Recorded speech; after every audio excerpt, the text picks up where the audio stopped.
sister-brother writing team. How interesting is that? And Sulie Myrie is an actress in the DMV area, while Mike Myrie is a graphic designer with his own business. And today they're here to tell us about their new project. So Mike, how do you tell your story? Well, many moons ago, I was reflecting on my high school experience and how I moved into a location where I didn't think that I fit in, but years later I realized that I sort of did. It was a predominantly white area, and I was one of very few black people coming from a neighborhood that was very diverse. It was bits of racism that you dealt with, a lot of in-house racism that was very confusing when I had episodes with black kids at the school. I thought it made for a good story. I learned the dynamics of racism. It developed me for the world, which I didn't really expect. And so I decided to just put it all on paper. And throughout the years, my sister was this aspiring actress, and I knew she had the insights, and she had such a personality that would be able to help me tell my story. Awesome. So where are you guys from? Well, we're Panamanian. Mike is actually Panamanian born. I was born in DC. I'm the baby. So it's funny too, because my brother's name is Michael. My sister's name is Sharon. They're both born in Panama. I was born here in the States, and they decided to name me Suleika Angelica Myrie. They decided, okay, it's time to go back to the roots. But I guess your names were foreign. your exotic names in Panama. Well, the mission was to become extremely Americanized right out the womb. So, they always knew, I guess, that they wanted to come over from Panama to the United States. Not they, Mom. Oh, my mother. and so, they wanted us to have very Americanized names, and it was kind of confusing growing up, but because I come from a Latino country, but I'm obviously black, and I later learned in life that my middle name, which is Kurt, is actually a German middle name. So wow. A young lady asked me, how are you from Panama, black, and have a German middle name? So, interesting, because it's a melting pot. Yeah, I'm just a mutt. So. Interesting. So I understand that, coming up, you experienced all these things and you wanted to tell your story, but how did you start storytelling and writing? Like, where did you start? Well, it was one weekend, and I was in a relationship, and I didn't feel like talking to my girlfriend that day, and I sat in front of a computer, and I just started writing about my friend Adam, who was my neighbor, and he was a Jewish kid that basically taught me all the ins and outs of stereotypes, and I thought that it was very funny. He was Jewish, but not a practicing Jew, and he... See, that in and of itself was new. When you grow up, especially I guess in the 80s, it was just white people. We did not categorize white people into different types. So then when you're in an environment where it's mostly white people, you see how they themselves differentiate and categorize each other. And so we're like, well, who knew? It's the same with black communities well, of course, it's like we're used to how black people do it with each other, but we didn't realize that this was something that happened in other races. So it was an interesting take to kind of navigate through all those differences. And I know you probably experienced this. I mean, initially you see the breakdown when it comes to religion, but then when I heard the term poor white trash, I was taken aback, because that was about the ugliest insult that you can give someone, other than the N-word. And so if you're going to use a term like that, it was amazing. You didn't see white people use that amongst each other, like slur each other. Yeah. And so we just didn't know that this happened. It was just I found it to be extremely hilarious. And my friend Adam, I thought that he was a complete comedian. He thought that I was picking on him all the time. But he was influenced by my hip-hop approach. And so he went out and bought himself like a black on white Adidas suit, Adidas sneakers, emulating Beastie Boys, Run DMC. So he got the haircut. And Wow. yeah, he went for it. So, what was it like, pretty much growing up in the DC area per se? well. Was that the first place that you came to? We first grew when up you in came? Tacoma Park. Okay. Tacoma Park, Maryland was the first half of my childhood, at least. We moved away from there once Mike was about 14. So, you know, he was good into the adolescent years at that point. Growing up in Maple Avenue, we had, in Tacoma Park, Maple Avenue, we were like a tribe because my mother is one of 8, which most of the families lived on that street when we were growing up. Like 5 families lived on that street that were our aunts and uncles, our cousins, and our grandparents lived on the same street too. So my grandmother would, she was our daycare. She watched over us and we watched over each other. There was a hierarchy of children from teenagers to little babies. And it was a good community also. There were a lot of resources for kids to recreation, to go to sports. Yeah, so dance. you had some troublemakers and, you know, some bad elements of the neighborhood, but for the most part, it was a very good and diverse community where you had whites, blacks, a lot of Latinos, and Asians. And so even though we recognize the difference with race, it wasn't anything that anyone took advantage to insult. Like we had a couple Johnnies, one black Johnny, one white Johnny, and there was white Phil and black Phil, all right, and so when it came to, you know, identifying people, when it came to race, it was just purely nicknames, and so like. Yeah, like with growing up in Tacoma Park, you would actually see us, me and my brother, and our sister and a bunch of cousins following my grandfather, my grandmother, and we literally looked like a tribe of children walking up the street, heading up to the same school. It's funny too, because in the black community, there's, you know, you have that aspect called pseudo-kin, where, you know, people say, oh, that's my play brother, oh, that's my play cousin, Right. to just kind of Brother from another differentiate like a close relationship. And I'm seeing people that we knew from back in those days thinking, it's like, oh, y'all are really cousins. And then they thought that we were all just saying, oh, we're play cousins, oh, that's my cousin, using So it just is kind that like something like how it was back in Panama as well, how y'all stayed closely knit as a family? Oh, I'm sure, just from the stories that... Well, in Panama, it was such a small country and even smaller community of people. I remember one of the first times I went back as an adult, I couldn't have a, flirtatious relationship with any of the women that I came across those first days because we were all related.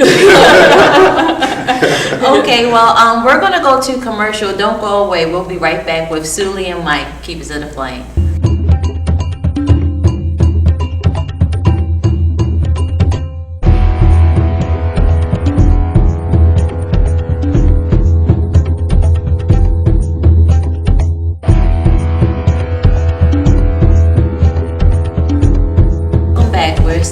Mike and Sulie, and we wanted to know, so what inspired this screenplay? Okay, well, as Mike said before, he just started to write down just different misadventures he was having, during his high school years. And so he presented me, of course I wanted to see it because I knew like some of the stories that were going to be included or at least be inspired into the piece. So, and it was gold. I was just like, now we just have to hone it. We had to merge some characters, you know, flesh out some characters. And then what I did was start to incorporate more of our family experience into the story to add on to his high school hijinks. Can you share with us? And then we started building it together. About the details of the story? One person that really inspired me was my neighbor Adam, who, as we got older, he didn't do too well socially, and I can reflect on while we were in high school he attempted to commit suicide, and it wasn't anything that I was able to ask questions about, but then when I went back and thought about how he was trying to fit in that neighborhood, he really had a tough time with it. He was picked on, and here I am. I thought about the first 2 years that I went to the school, all I wanted to do was transfer out because I couldn't stand the place. But I had a good time and a pretty decent experience in high school, and I wish I'd have taken advantage of that. So when it came to telling the story, I got involved with family issues and what would cause someone like Adam to want to commit suicide. And myself, how my dad, he was a military drill sergeant. It was just a big Frank. of a father, but he was a fantastic dad.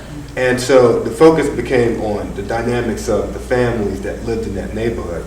You had the Jewish family, the Afro-Latino Caribbean family, and you had your Waspy family. The Waspy family. And you had the biracial Asian Anglo family. So this becomes Mike's and the main character is named Mike.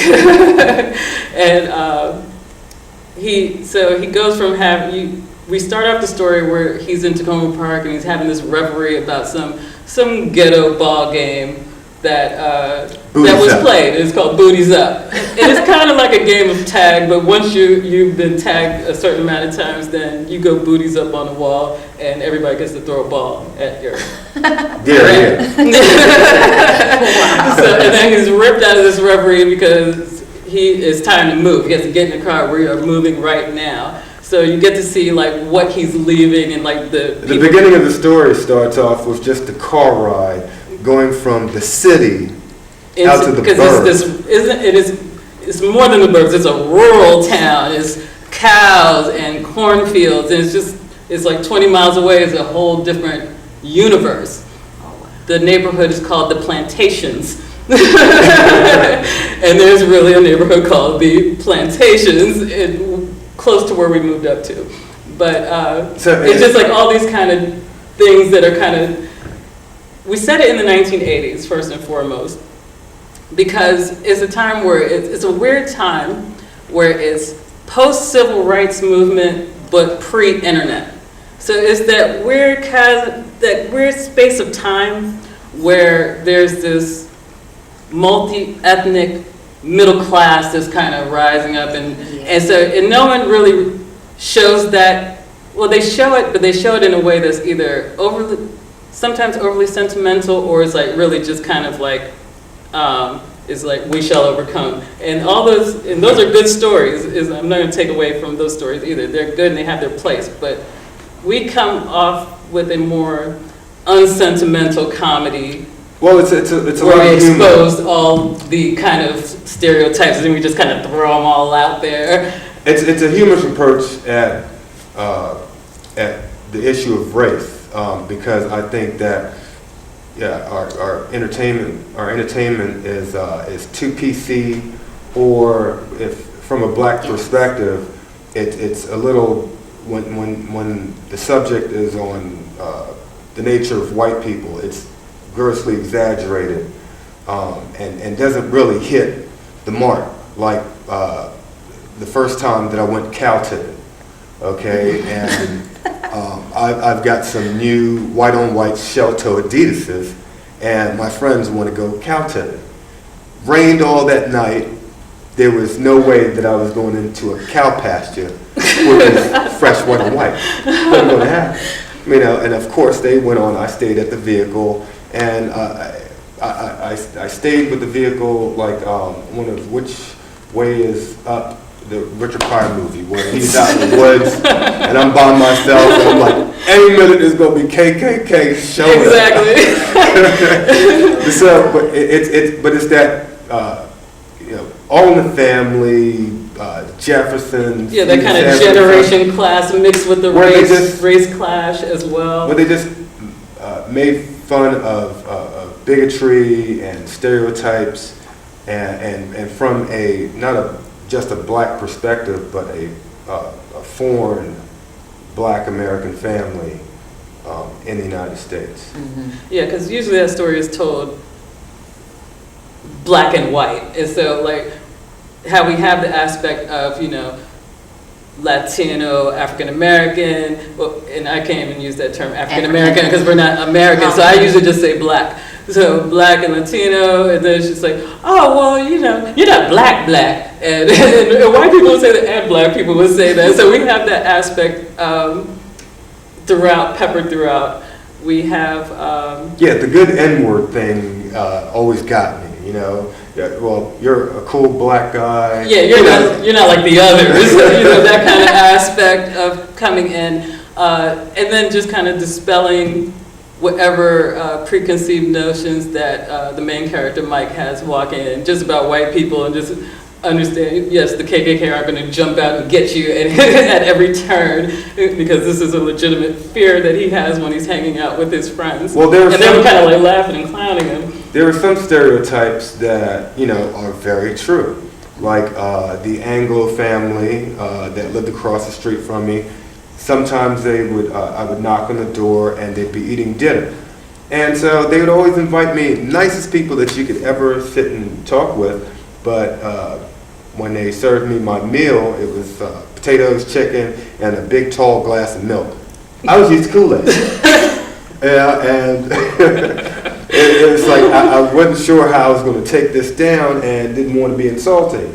But they would made nice. Yourself drink the milk? I drank the milk. It was nice, fresh, white milk. Hope you wasn't lactose intolerant. No, not at that time. Yeah. See, and me and my brother, we kind of had the same stances. We were open to all people. We weren't going to just hang out with black people just because they were black. Our sister was very different. It's like, oh, there goes the black people, and that's where I'm hanging out. Oh, this is all really great.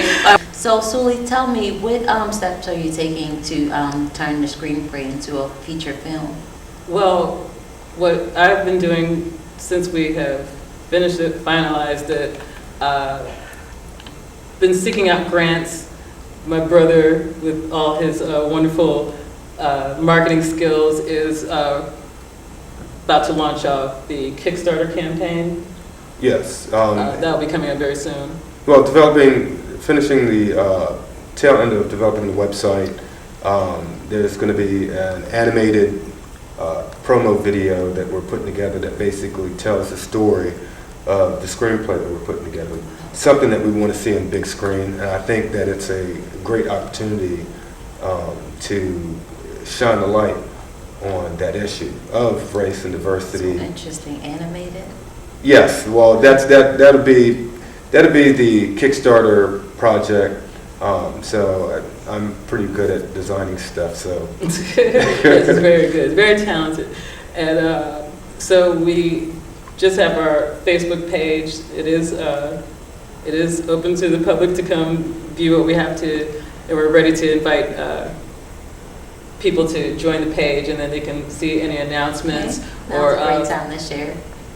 Yeah, so it's A Box of Crackers, the movie, on Facebook. You can look us up. We just launched the page, and we plan to open the floor to the public to submit their contributions as far as 80s material. Throwback Thursday is that on Facebook. We all know about Throwback Thursdays, where everybody kind of pictures of themselves in the past. So since this movie is set in the 1980s, we want everybody to send their best Owens Mills, any images, any pictures that just screams out 1980s. And if it screams out Maryland, D.C. area, even better, because that's what this movie's about. It's 80s, it's D.C. area, Maryland. Awesome.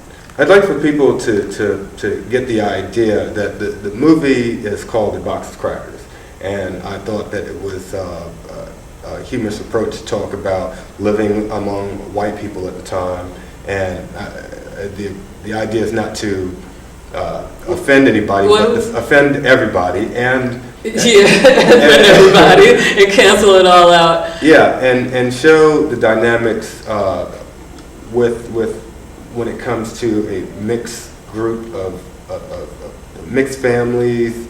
And also open it up to discussion, like our Facebook page. Open it up for discussion of race in a more toned down manner. Because if you go to a lot of these websites, and anytime that there's an issue of race, people get so serious and very. And it's a lot of insults that fly by, and there's a great big undercurrent of racism that still exists.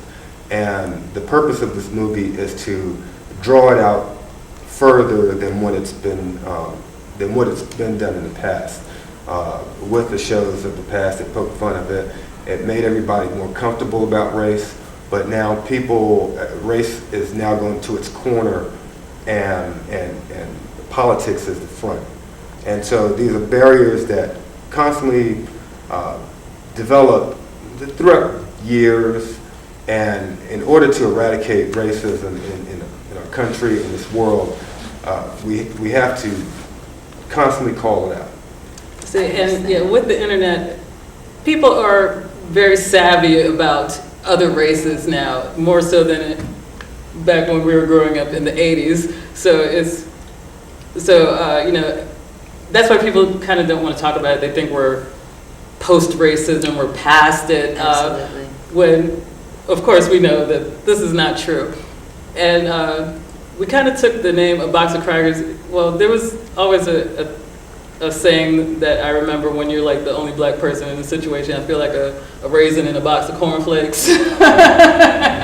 So we just kind of shifted to A Box of Crackers because generally we show all these families and their different dynamic and all their imperfections and all their flaws and all their greatness as well. I don't think we take any one person or one race or one side and we're just like, okay, these are the good guys and these are the bad guys. It's like everybody is wonderfully three-dimensional and complex and crazy. They're crackers. So is there any other storytelling or screenplays under development? Well, we have so much material just from Box of Crackers that we have shelved to the side that we could easily develop it into a series. Well, there are different shorts that we're working on. And may present during the campaign of fundraising. Yeah, exactly. And so, me being a new dad, I've realized that there's so many stories that I can twist and turn. touch at this moment. So it's life is all about having time to do anything. But there is we've been in discussion with relatives of ours that are very much experts on the history of Panama, the building of the canal. So I think a story like that would be one of our next projects that we're actually putting together. We're still deciding if we're going documentary style or like feature film as far as the story. But I think we're leaning on documentary style because I like that the anecdotes. We have so many older relatives and they just have just a treasure trove of stories and stories and stories that will just see the migration from the islands, Barbados, Jamaica, to come to the canal, to work on the canal. That's what brought them over there. And then living in this canal zone, me returning to this place that I've always learned about but never actually seen. It's like I get Panama when I'm in family reunions. It's just like, okay, well, this is the Panamanian, so I even fall into my Panamanian accent. So now you have this really great legacy to pass down to your child. So can you please provide us with your contact info?